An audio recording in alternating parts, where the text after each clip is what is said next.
A arquitetura que transforma os ambientes e as empresas nasce da essência das pessoas. E tudo começa com uma boa conversa. Pegue sua xícara de café e participe com a gente do podcast Grãocast, uma produção da Nova Hora Arquitetura. E vamos para mais um Grãocast, mais um episódio agora. Uma pessoa super fantástica, uma pessoa assim que nos surpreendeu demais. Sucesso na live, né? Recebemos tantos comentários.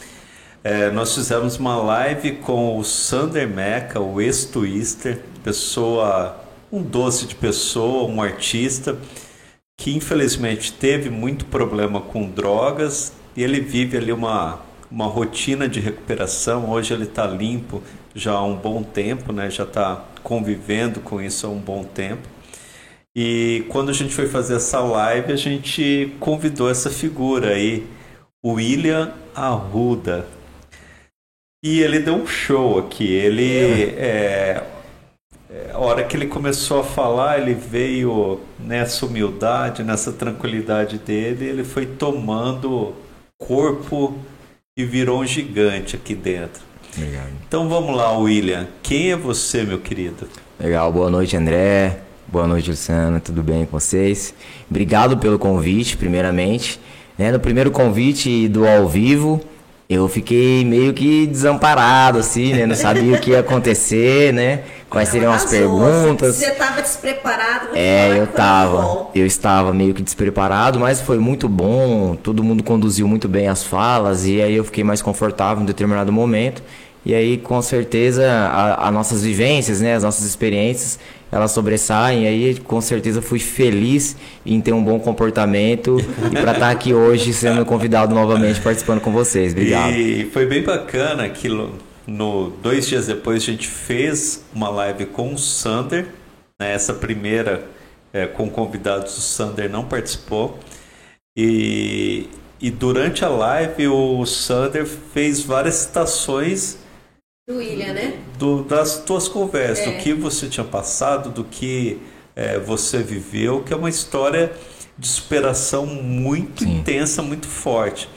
Conta um pouco como que foi tua adolescência e tua primeira juventude e dos problemas que você enfrentou. Quantos anos você tem, William, hoje? 34. Hoje eu tenho 34, cessei o meu uso com 25. Estou indo agora em setembro, completo 10 anos de sobriedade, graças a muita prática, aos 12 passos, principalmente a Deus. Os 12 passos você vai ter que falar pra gente. Vou falar para vocês muita coisa dos 12 passos. Os 12 passos é uma filosofia maravilhosa. E você pode falar? Claro. Um assunto público, assim, ou é só quem faz parte da comunidade aqui? Na verdade, os 12 passos, ele é universal, né? Narcóticos Anônimos é anônimo, mas nós vamos falar de 12 passos. E os 12 passos, eles têm do Alcoólicos Anônimos, tem da Naranon, tem do 12 passos cristão, tem os 12 passos de NA, tem vários tipos de 12 passos. Mas o interessante dos 12 passos, nós não vamos falar de Narcóticos Anônimos em si, porque realmente é uma irmandade anônima, mas ela também não é secreta. É isso que muitas das pessoas elas não entendem. Nós podemos falar. Eu não posso falar em nome de Narcóticos Anônimos, mas falar de Narcóticos Anônimos eu tenho total livre-arbítrio de poder falar. Perfeito. Entende? Porque ela é uma irmandade anônima, não secreta. Entendi. Entendeu? E quanto mais pessoas souberem que ela existe, da filosofia dela, mais pessoas serão beneficiadas com a recuperação e com uma filosofia nova de vida. Maravilha. E trazendo aí, respondendo a sua pergunta referente à minha infância, né, à minha juventude, eu conheci a droga com 16 para 17 anos de idade, né, na escola, não foi nas ruas, foi dentro da escola mesmo, por uma necessidade muito grande de pertencimento, né, que eu vim descobrir isso depois, é claro. Estou falando aqui para vocês agora dessa forma por conta de todo o processo dessa evolução. Mas na época eu não tinha nenhuma consciência do que era. Eu sabia que droga era ruim, eu sabia que usar droga não era bom, né, que ia contra tudo e a todos, mas a droga ela me trouxe uma coisa que eu buscava há muito tempo, Primeiro porque eu sou pequenininho já, né? Magrinho, pequenininho. Agora você imagina lá em 15 anos, 30 anos atrás, 20 anos atrás. Então, assim, eu tinha um complexo de inferioridade muito grande, né? E a condição socioeconômica da minha família não era tão legal. Então, eu fui um menino que tinha que ir para a escola com uma calça só a semana toda, né? A lancheira às vezes não dava para comprar, o lanche não dava para levar, a cantina da escola não dava para usufruir porque não tinha dinheiro, enfim. Então, eu tinha uma necessidade de pertencimento muito grande e por essas questões eu me permiti a me fragilizar emocionalmente.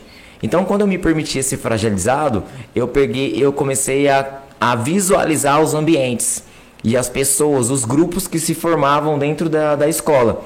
E determinado grupo eram o grupo mais descolado da escola. E o que esse grupo fazia para ser descolado? Eles usavam drogas.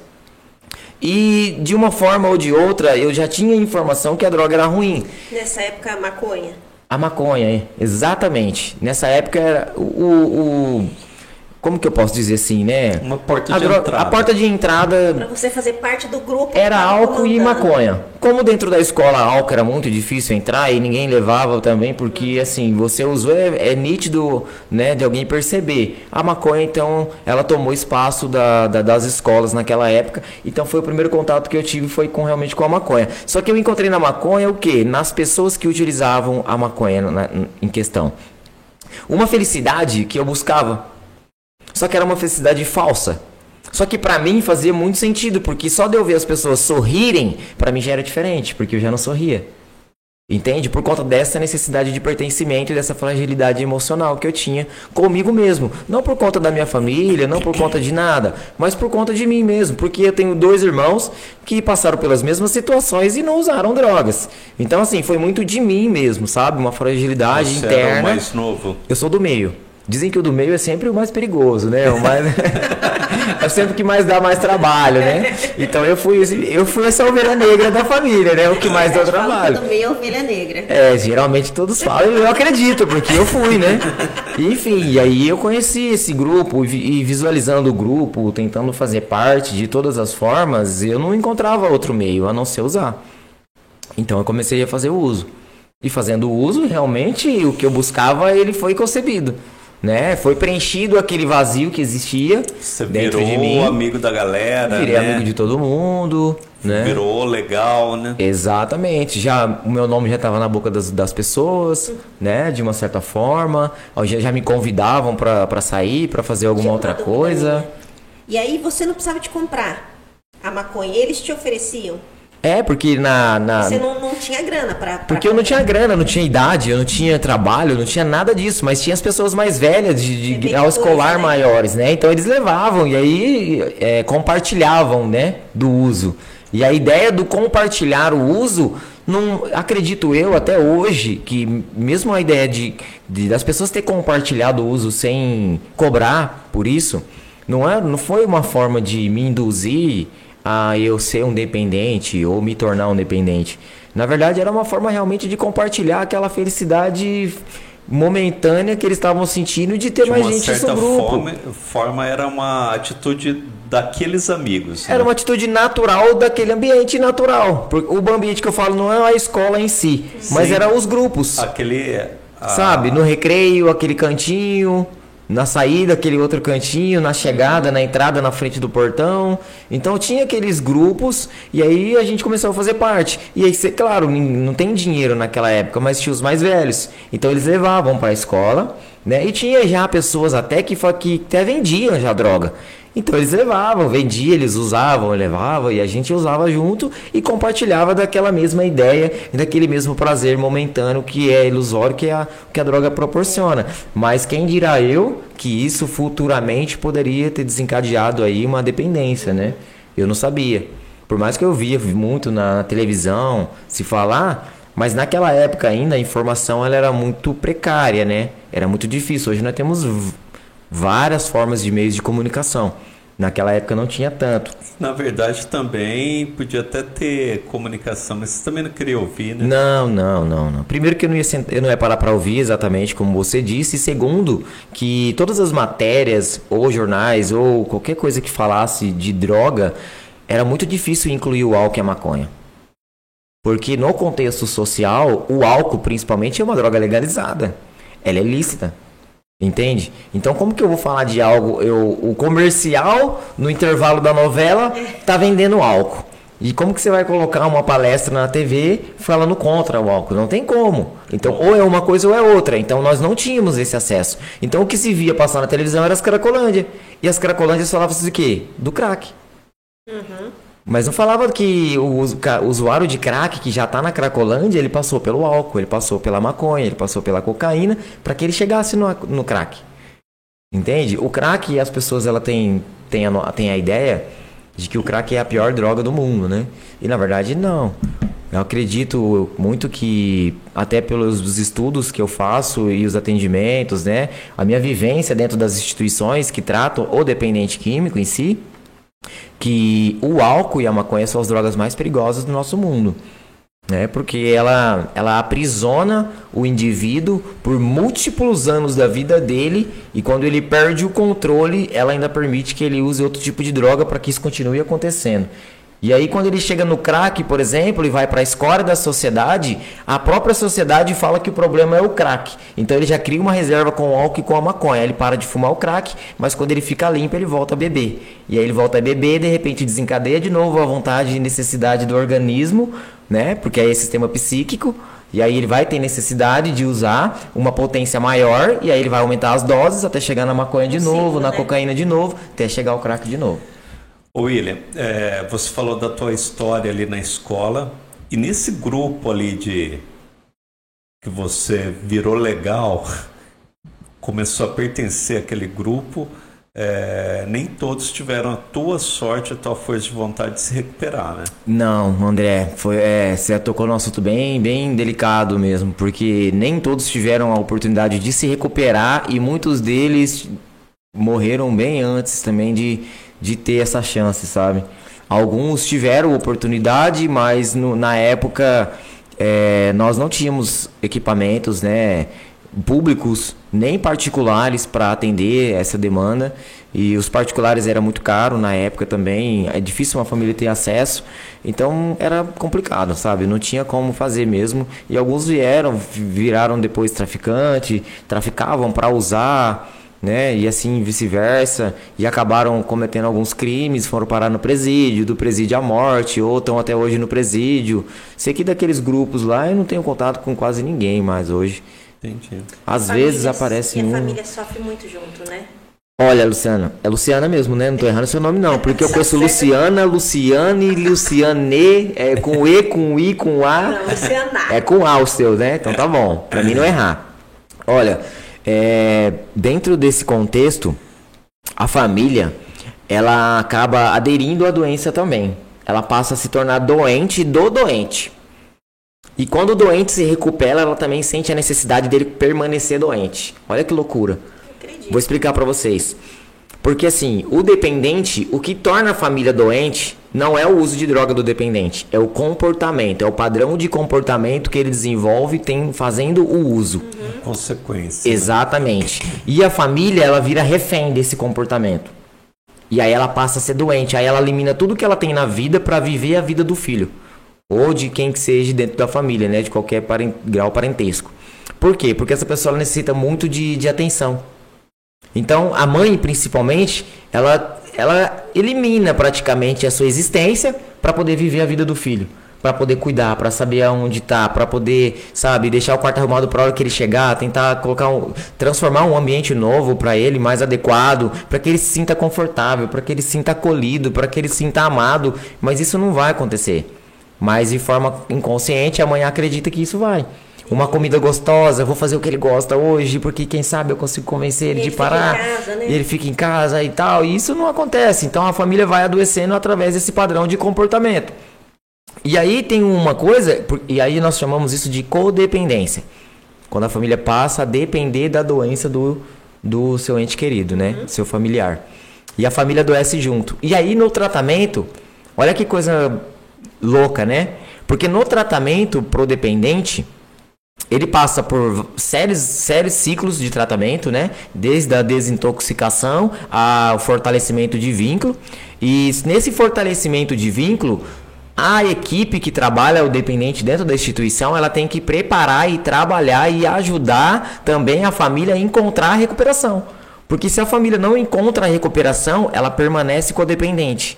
Então ela permanece dependendo do indivíduo doente. O comportamento dessa família vai ser doentio.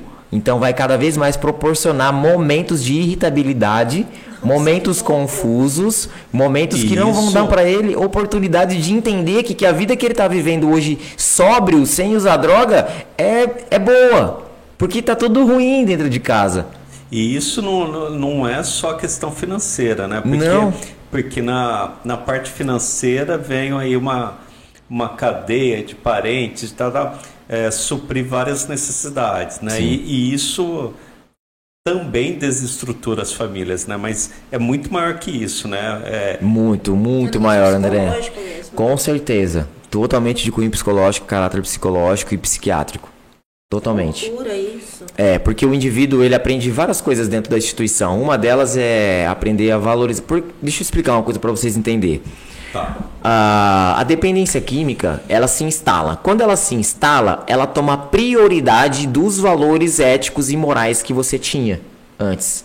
Então, esta prioridade, por isso que o indivíduo vive em função do uso, por conta da prioridade. Tá. Então, você tinha teus valores, tuas crenças, tudo que você acreditava, a tua forma de pensar, a tua forma de agir, tuas amizades, você tinha todo esse conjunto de ações aqui. Sim. Aí, quando a pessoa é dominada pelas drogas, não sei se esse é o termo correto. Pode ser. Isso se sobrepõe àqueles valores, isso se sobrepõe. Então, vira tudo, está tudo girando só para satisfazer aquele... Exatamente. Vou dar um exemplo para vocês. Eu não sou psiquiatra, tá, pessoal? Mas, assim, dentro dos estudos que eu faço e do meu trabalho, algumas coisas eu consigo falar para vocês com propriedade. O cérebro, ele aprende por repetição. Então, ele aprendeu porque você repetiu por diversas vezes para ele que esse comportamento padrão que você vive através do uso, para ele, é o que ele precisa ter para alcançar o nível de prazer que você ingere conforme você usa a substância. Porque o cérebro ele não consegue identificar se é álcool, se é maconha, se é cocaína ou se é crack. O que ele identifica? Que é um hormônio, é uma substância que potencializa o hormônio que nós já temos, como dopamina, endorfina, serotonina e noradrenalina. Nós já temos isso no nosso organismo. Então, ele potencializa. A droga tem a substância que potencializa isso. Então, imagine você chegar a um pico do seu cérebro que você passar em questão de uma semana, coisa que em 50 anos você não vai conseguir encontrar isso numa vida comum. Sem fazer uso de qualquer tipo de droga. Você imagina o cérebro identificar isso em uma semana, em um mês, em um ano. Ele vai, com certeza, Vamos lá que... Cara, chamo. Ele chegou num nível tão grande de prazer, de sensação, que ele fala assim, é aqui que eu quero viver. Tão rápido, né? Tão rápido, é aqui que eu quero morar, sabe? Tipo assim. Só que, por mesmo que ele chegue a esse nível de prazer tão elevado, quando passa a sensação, ele também vem um pico de depressão, que também é muito grande. Então, uma forma de identificar o padrão de comportamento que tem que ser modificado na recuperação é o indivíduo conseguir entender esse sistema. Entender como que funciona o cérebro, como que funcionam esses hormônios, como a influência das drogas, das substâncias, altera esse sistema psíquico dele. Porque se ele não entender isso, para ele é só assim, eu vou parar porque você quer que eu pare. Eu vou parar porque não é bom. E isso não é legal, porque ele vai amadurecer. Não existe meia verdade, né, André? Então, assim, a verdade correta é você entender realmente como funciona o seu sistema. Então, eu aprendi como funciona o meu sistema para que a minha vida possa funcionar de outra forma. Então, hoje, há quase 10 anos, eu venho reeducando o meu cérebro a sentir as mesmas sensações, os mesmos piques de prazeres, sem fazer uso de qualquer tipo de droga.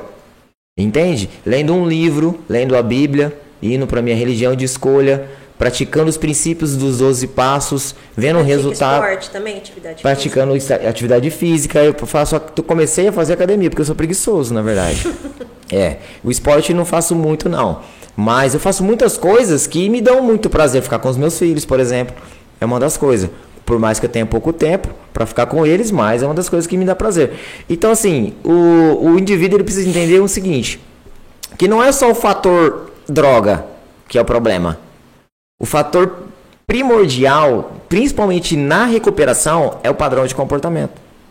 Porque é isso que o cérebro aprende. O cérebro não aprende a lidar com a droga. Ele não aprende com a substância, ele aprende com o padrão de comportamento.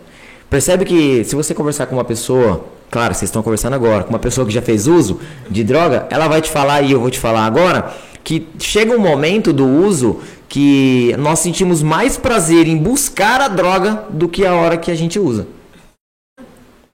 Olha como está enraizado no nosso cérebro o padrão de comportamento. Por causa daquela ansiedade. Exatamente. Todo o hormônio que eu gero e a sensação, o esforço, aquela adrenalina para buscar, para criar meios, ferramentas de poder burlar todo o padrão que eu estou vivendo ali social, para poder ir até a droga e usar para satisfazer um prazer que na verdade eu já estou sentindo, o meu cérebro já está identificando toda essa substância, já estou mostrando para o meu cérebro, já estou mandando essa informação para o meu cérebro que essa substância ela já está dentro de mim. Eu já estou potencializando ela sem usar a droga. E aí quando eu pego a droga, pessoal, tudo passa. E aí o indivíduo põe a droga no bolso e às vezes sai com a droga no bolso, aí vai usar num churrasco de família, no banheiro, num determinado momento, normal, até vir a perca de controle. A perca de controle é onde a doença ela se instala, que é onde o indivíduo ele já dispara a compulsão. No programa de 12 passos diz assim, uma vez disparada a compulsão não tem volta. Ou seja, disparou a compulsão, se tornou dependente. Daí para frente é descontrole em cima de descontrole até que você cesse seu uso e entre no processo de novo de vida. Entende? Então assim, é muito complexo, mas não complicado. O que as pessoas muito falam sobre a dependência química, eu percebo bastante isso, porque eu lido com vários profissionais de dependência que ele tem muito problema na dependência e no tratamento. E na verdade não existe problema, porque ela só é complexa, ela não é complicada. Ela é complexa porque ela é difícil de ser compreendida, mas quando compreendida é libertadora. E a recuperação e o tratamento, ele é válido, ele acontece. Quando ela é complicada, quando ela é problema, é porque nós estamos focando no fator errado, que é a droga. O fator aqui é o ser humano. E falar de ser humano sem falar da mente não tem como. Então vamos trabalhar a mente desse ser humano para que ele se reeduque os padrões de comportamento, de pensamento e na habilidade de lidar com a frustração, com o seu dia a dia, sabe? Para que ele possa se reeducar e ter uma vida de qualidade sem precisar fazer uso de qualquer tipo de substância, seja ela química ou não. Ô William, e aí o teu processo de recuperação você utilizou de clínicas? Eu fiz o meu tratamento em 2013 numa comunidade terapêutica que chamava Comunidade Terapêutica Felicidade, que é do meu amigo Dr. Ururaí Barroso, aqui de São José do Rio Preto, médico psiquiatra, doutora Márcia Barroso também. Eu passei pelo tratamento com eles, era uma comunidade aberta, né? Podia ir embora a hora que quisesse, mas eu permaneci os 6 meses, eu já identifiquei a necessidade do tratamento, não de parar de usar droga, porque parar de usar droga é a coisa mais fácil que tem no mundo. O difícil é você manter o padrão de comportamento. E esse tratamento é num lugar aberto, assim, tipo de uma fazenda? É uma chácara, uma chácara comum. Vou dar o exemplo da que eu fiz o meu tratamento. Era uma chácara normal que tinha uma casa no meio e um campo de futebol do lado. Nessa casa ela tinha alguns quartos, sala, cozinha, um escritório na frente e um refeitório do lado onde aconteciam nossas refeições e também aconteciam as nossas palestras de sábados com o nosso médico psiquiatra, que era o Dr. Ururaí, e as reuniões terapêuticas com um terapeuta e um monitor, que nos auxiliava a poder escrever os 12 passos no caderno, a partilhar os 12 passos, a vivenciar, assistir um vídeo motivacional, isso, aquilo. E durante a semana vocês trabalhavam lá na chácara? Não tinha trabalho. A única coisa que a gente fazia, que na época... Foi legal você falar sobre isso, porque isso muda muito. A cada ano que passa vem mudando até o termo de ser utilizado. Antigamente chamava-se laborterapia. Hoje já não é mais laborterapia. Passou a ser atividades inclusivas. Já não é mais atividades inclusivas. Agora é atividades de autocuidado. Então, nas atividades de autocuidado ou na laborterapia lá no passado, o que nós fazíamos? Acordávamos cedo, fazia a nossa espiritualidade, a primeira reunião que era do Só por Hoje, que é do livro que eu falei na live, que é de 365 dias, né, que é uma reflexão diária por dia para que você pratique. E aí fazia essa leitura, essa reunião, aí a gente ia para a laborterapia. Cada um organizar a sua cama, o seu guarda-roupa, o seu quarto. Era em conjunto, em conjunto. Cada um ia para um canto para... A leitura é em conjunto, e aí cada um tinha um momento para poder explanar o que compreendeu da literatura. E aí no final o terapeuta dava um feedback de acordo com a experiência e o conhecimento que ele tinha para poder conduzir a gente para uma melhor prática daquilo que foi colocado naquela reflexão diária e proposto pelo livro naquele dia. Entendi. Sim. Então aí eu tinha te cortado. Fazia leitura e depois passava para os cuidados pessoais. Isso, que é o quê? Organização de quarto, limpeza do quarto, onde você convive, a cama que você dorme, esticar o lençol, dobrar o lençol, dobrar a coberta, dobrar suas roupas, dobrar as meias, organizar seu produto de higiene pessoal. É isso, e a limpeza da chácara dentro da chácara porque nós convivíamos lá. Rastelar o campo de futebol, rastelar onde tinha o gramado, cuidar do jardim, varrer a casa, passar um pano. Esse é o cuidado para você viver. Não é trabalho, né? Todo ser humano faz isso todos os dias. Né? Nós acordamos, para você ter ideia, chega um momento do dependente no uso que ele não acorda e escova mais os dentes, ele não acorda mais e lava o rosto, ou às vezes ele já nem dorme mais, né? Por isso que ele já não faz mais isso. Então o padrão de comportamento ele muda. Então na instituição, esse padrão de comportamento ele tem que ser dado valor de novo. Por quê? Porque a prioridade do uso da substância assumiu prioridade em cima dos valores que ele tinha antes. Eu vi alguns dependentes falando. O Sander também falou isso numa entrevista que eu vi naquele ciclo. E aí tem o período que aí ele hiberna lá e que tem a depressão. Exatamente, né? Exatamente. Que na verdade é um cansaço mental e físico que proporciona esse lampejo de sanidade para a pessoa cessar o uso naquele momento porque o corpo já não aguenta mais. E aí ele se deprime. Com certeza. Porque você imagina você mandar 1 milhão de informação pro seu cérebro em 1 minuto, em 10 segundos, que é o uso da droga, que é o efeito colateral dela. Em 10 segundos você mandar 1 milhão de informação pro seu cérebro e de repente você parar. O que ele vai fazer com esse 1 milhão de informação? William, mas deixa eu tirar uma dúvida. Por exemplo, o tratamento dentro de uma clínica dessa aberta seria para um estágio onde a pessoa já está se desintoxicando. Porque tem uns estágios que a pessoa está muito louca. E não daria para ir para um lugar, espaço aberto desse jeito. Exato. Tá tudo certo? Corretíssima, corretíssima. Que bom que você tocou nesse assunto. Eu adoro falar dele.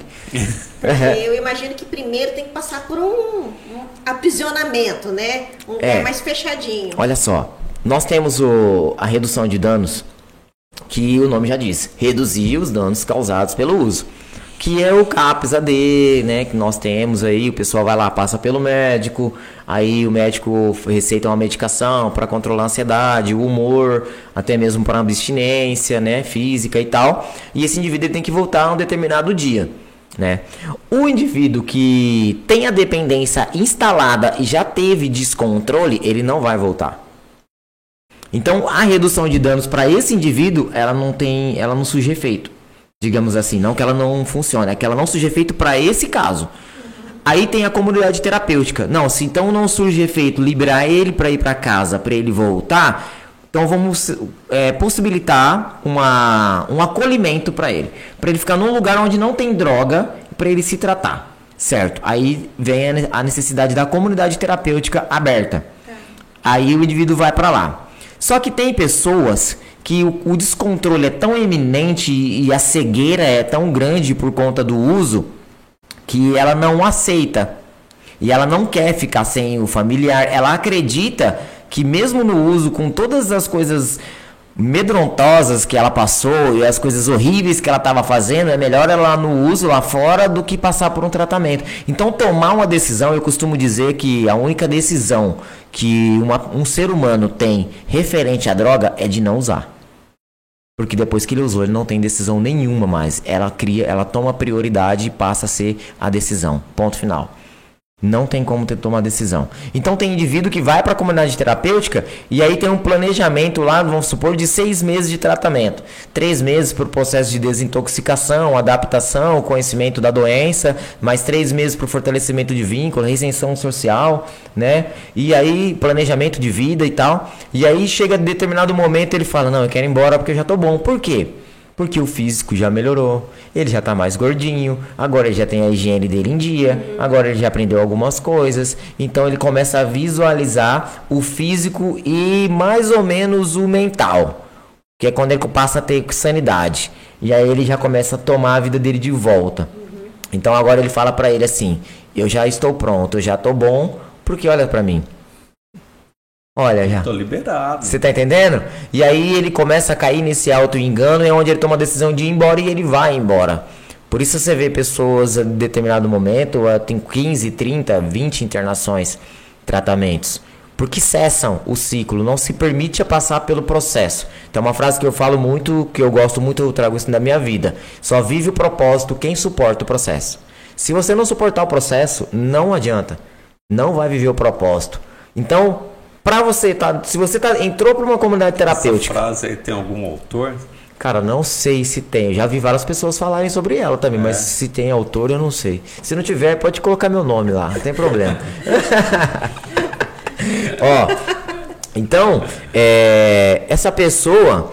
Ela precisa entender que não é o tratamento completo que vai dar para ela probabilidade maior ou uma chance real, ou que isso vai ser pro resto da vida dela uma oportunidade dela se manter sóbria e viver recuperação. Não, não é a quantidade de tempo, é o que ela faz com o tempo. E com as ferramentas que ela usa, qual o esforço que ela tem, qual a dedicação, o grau de dedicação que ela tem todos os dias em fazer as mudanças necessárias. Eu costumo dizer o seguinte, se eu fizer uma mudança por dia, num período de 6 meses, eu faço 180 mudanças na minha vida. Em 6 meses, 180 mudanças. É uma mudança, um padrão de comportamento já significativo para o meu cérebro, sim ou não? Nossa. Você sabe? Então assim, não é a quantidade de tempo, mas é o que você faz com o tempo. Então se o tempo é menor, então eu tenho que fazer mais mudanças no dia. Mas nem sempre as pessoas gostam de fazer essas mudanças e não querem nem identificar quais mudanças precisam ser feitas, porque não querem sair da zona de conforto. Entende? Essa questão que você colocou um pouco antes da fala de quando a pessoa volta para a família, independente da questão financeira da família, é muito interessante isso. Porque você percebe uma família que não tem condição financeira nenhuma e o indivíduo ele consegue ficar em sobriedade por muito mais tempo do que a família até mesmo que tem uma condição financeira maior. Por conta das facilidades. Entende? A família já é doente. E aí tem o dinheiro que facilita o uso. Ele não precisa sair para roubar, ele não precisa sair para vender, ele não precisa pedir para ninguém, ele tem isso dentro de casa. Ele manipula a família para viver o seio familiar e utiliza da tecnologia hoje para pedir pelo WhatsApp, para vir pelo mototáxi. Tá desse jeito assim? Tá desse modo. E aí a pessoa que não tem esse acesso ao dinheiro, ao financeiro e já compreendeu a necessidade de transformação e tudo que causou dentro da sua própria vida e da vida da família, a gente atinge no mínimo aí 10 pessoas ao nosso redor com a nossa dependência. Então 10 pessoas aí machucadas, fragilizadas com a nossa dependência, né?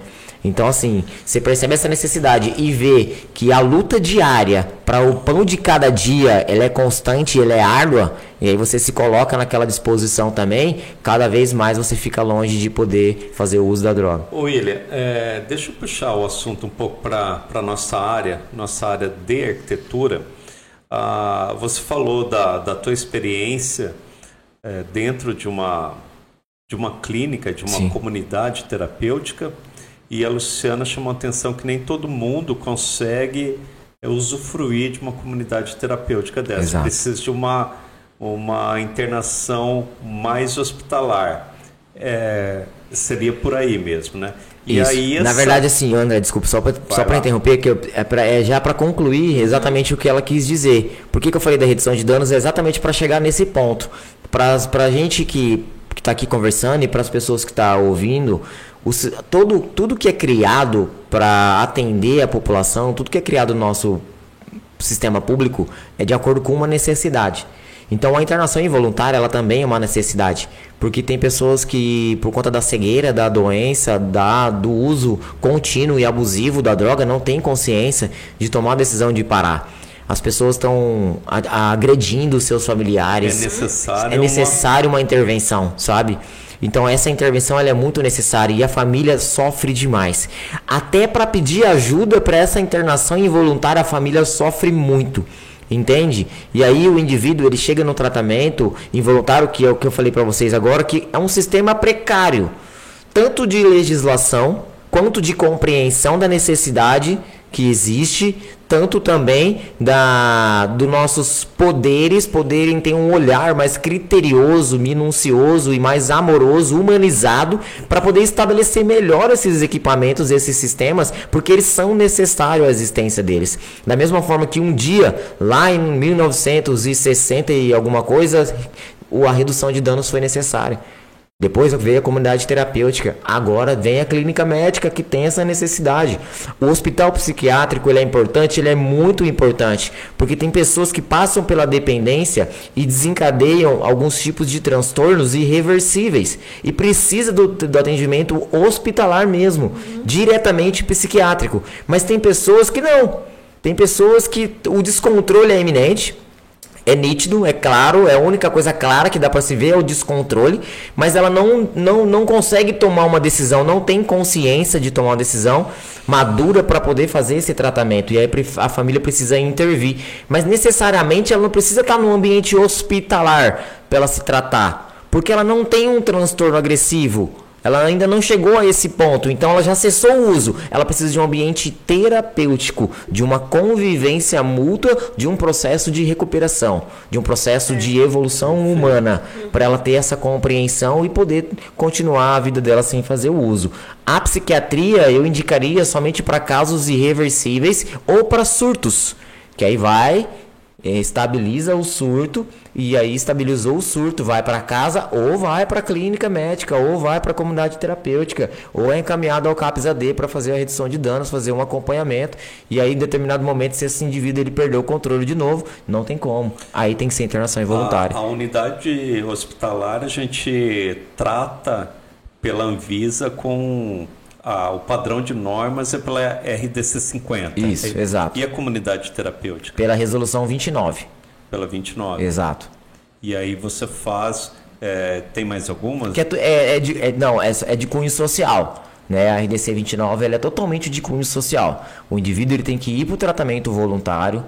Tudo lá dentro, a entrada, a saída, direito de ir e vir, tudo é concebido, tem que ser assim, não pode fugir dos padrões. E tem um detalhe, ela é financiada por alguns outros órgãos, alguns outros sistemas. Por exemplo, nós tínhamos, né, a Senapred, que foi extinta ontem, que era um dos maiores programas que a gente já conseguiu até hoje, um avanço que muito importante para a população brasileira, que a gente conseguiu, que infelizmente o governo atual ele decidiu distinguir, tirar de acesso. Enfim, não vou tocar nesse assunto, que a questão aqui não é política. Mas a Senapred era muito importante porque ela financiava algumas comunidades terapêuticas como essa, para elas se manterem e tirar as pessoas da rua e poder dar essa acessibilidade, né, para a família não precisar tirar o dinheiro do bolso, o pouco dinheiro que já se tem para se viver, para poder manter o tratamento, né? Então tínhamos a Senapred, temos o programa Recomeço, que foi criado pela Senapred, que agora não sei como que vai ficar, mas temos a Febract, que é a nossa maior referência, que é ela que rege todo o sistema, né, da comunidade terapêutica e fiscaliza dentro da regulação da Anvisa, que é a RDC 29, para que tenha todos os parâmetros legais e funcione como um centro de assistência mesmo, né? Hoje em dia já está até liberado telefone celular no tratamento, para você ter ideia assim de tão social que já se tornou. Mas é um sistema que também funciona. Funciona para aquelas pessoas que realmente querem e estão dispostos a passar pelo processo. Ô William, a gente como arquiteto na área da saúde, na área hospitalar, a gente estuda alguns programas de humanização. Há muito tempo atrás saiu o Humaniza SUS, e tem várias teorias de que espaços humanizados eles promovem uma qualidade melhor de saúde. Você que vive nesses ambientes, o que você pensa a respeito? Com certeza, 100%. Concordo plenamente com o que você disse. Primeiro que é o que o que eu falei no início. Nós ficamos por muito tempo falando de dependência química. E quando se fala de tratamento, aí já não é dependência química, é o dependente químico, é o indivíduo, a pessoa, o ser humano. E falou de ser humano, aí precisa rever todos esses conceitos. Aí nós precisamos se organizar melhor, precisamos ver mais os ambientes que está sendo tratado, que está sendo proposto para o tratamento da dependência. Não estou falando do ambiente, a sala do médico, a sala do psicólogo, não. O ambiente de convivência. Eu tenho algumas instituições que eu presto serviço aqui em São José do Rio Preto mesmo, que são ambientes maravilhosos, que têm índice de recuperações maravilhosos, só que não são bem vistos. Entende? Por conta dessa necessidade das internação e por conta da legislação, todo momento está mudando e um querendo ter mais poder do que o outro, e aí coloca isso, impede aquilo, aí vem a vigilância, porque a vigilância, eu não culpo nada da vigilância, porque a vigilância sanitária do município ela é um órgão de execução, ela só executa o que é ordenado, é simples assim. Então eu não posso culpar um órgão que vem me fiscalizar e é ordenado a executar o serviço de uma legislação que ela vem seguindo. Então o problema não está no órgão, o problema está lá em cima, o problema está lá na lei, entende? O problema está essa compreensão humanizada. Muitos se querem do tratamento humanizado, mas se falando de lei, esse humano não está ali dentro. São muitos equipamentos criados para que dê um tratamento humanizado. E se você for olhar na perspectiva, olha dentro da RDC 50 para você ter uma base. Vê dentro da RDC 50 aonde tem alguma coisa humanizada específica para dependência química. Não existe. Não conheço. Você é mais especialista do que eu na RDC 50. Não existe, André. Não existe. Por quê? Porque é um sistema criado para quê? Para que um equipamento forneça um serviço, preste um serviço. Quando eu falo de tratamento para dependência química, eu não estou falando de prestação de serviço. Estou falando de obrigação humana. É uma obrigação eu prestar esse serviço e com qualidade. Quando eu entendo que o indivíduo precisa de ajuda, eu estou salvando uma vida, é uma alma que está ali, é uma família que está por trás, são mais de 10 pessoas por trás que estão em sofrimento. Aí eu começo a humanizar os ambientes para que essa pessoa comece a se sentir útil, se sentir humano de novo, comece a resgatar os seus valores novamente, fortaleça seu vínculo, crie novamente essa autoestima, reconheça essa autoestima nela novamente, para que isso seja favorecido para o processo da recuperação. Se reconheça como ser humano, né? Como ser humano, André, exatamente isso. Você está falando que através dos ambientes é possível curar as pessoas ou até facilitar o dependente a não querer fazer o uso daquela Com certeza é possível e na verdade é o que nós mais estamos necessitando nesse momento. É de criar ambientes ou de dar mais qualidade para ambientes já existentes para que proporcione cada vez mais programas e ambientes adequados e humanizados que tenham, sabe aquele ambiente que você entra que ele já tem compaixão sem ter ninguém dentro? É disso que a gente precisa para o tratamento. Exato. Uma paz, uma harmonia, né? Exatamente isso. É disso que a gente precisa para o tratamento do dependente químico. Falando do dependente, não da dependência. Entende? Esse ambiente ele precisa existir o mais rápido possível e os que já existem precisam dar mais qualidade o mais rápido possível. Porque a tendência é piorar. Né? A pandemia só aumentou, né? A pandemia nem se fala. Nós tínhamos cerca de 500 pessoas na época da pandemia nas ruas de Rio Preto. Hoje a gente tem 880. Nossa. Em 2 anos. Em 2 anos. E essa população de rua, o uso de drogas é grande. É grande. Nem todas elas fazem uso. Sim. Né? É bem interessante a gente falar sobre isso, porque as pessoas acreditam que todo mundo que está na rua está usando droga. E na verdade não. Tem pessoas ali por conta de uma inabilidade de lidar com uma pressão psicológica familiar que decidiu ir para a rua. Encontrou uma facilidade de viver da forma que ele quer. Tem as consequências? Tem. Mas é passando pelo processo, é o propósito que ela quer. Na visão dela, na visão dela, exatamente. É pagável. Na visão dela, essa consequência é melhor do que a consequência que ela teria dentro de casa. Entende? Tem pessoas que são transitórias, que aquelas pessoas que sofrem algum abuso, tem algum transtorno, vão parar nas ruas, mas tem onde morar, elas voltam para casa em um determinado momento, e aí de repente está na rua de novo, de repente volta para casa, e tem o dependente químico, que ele tá lá e ele não vai sair de lá enquanto alguém for lá e pegar ele pelo braço e favorecer um ambiente humanizado e de qualidade para que ele compreenda e entenda a necessidade da recuperação e de valorizar a vida dele. William, a gente vai conversar muito mais sobre ambientes humanizados para ajudar essas pessoas. Tem muito projeto aí para a gente fazer junto, a necessidade é muito grande e conte com a gente para as tuas demandas. Hein? Que isso, eu que agradeço. Eu acho que o nosso propósito é esse, né? Ah, que maravilha, que bom ouvir isso. É o que a gente mais precisa hoje, né? O ser humano ele chegou a um ponto que ele acredita que ele por si só a felicidade já basta. Exatamente. E a gente precisa, né, de uma certa forma tentar emanar uma forma diferente de amar, né? Uma forma diferente, né, de não ser tão egoísta consigo mesmo, né, de tentar favorecer o próximo também. Porque às vezes a pessoa que está em sofrimento não é nem a pessoa que está morando na rua, é a pessoa que está do teu lado, dentro da tua casa, dentro do seu trabalho, do seu lado, e você não consegue perceber por conta do seu próprio egoísmo, por conta de pensar só dentro do ambiente que você vive, só dentro daquele propósito que você quer para a tua vida, e esquece que tem outras pessoas que fazem parte disso. Assim, uma forma da gente agradecer o que a gente tem é ajudando as pessoas, né? Exatamente. É a melhor forma. Que é o 12º passo. Olha, que é dar de graça aquilo que você recebeu com a prática dos 11 passos. Amém.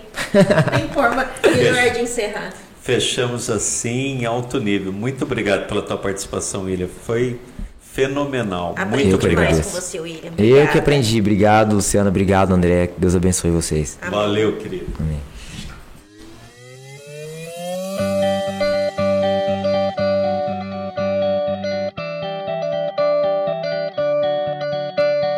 A arquitetura que transforma os ambientes e as empresas nasce da essência das pessoas. E tudo começa com uma boa conversa. Pegue sua xícara de café e participe com a gente do podcast Grãocast, uma produção da Nova Hora Arquitetura.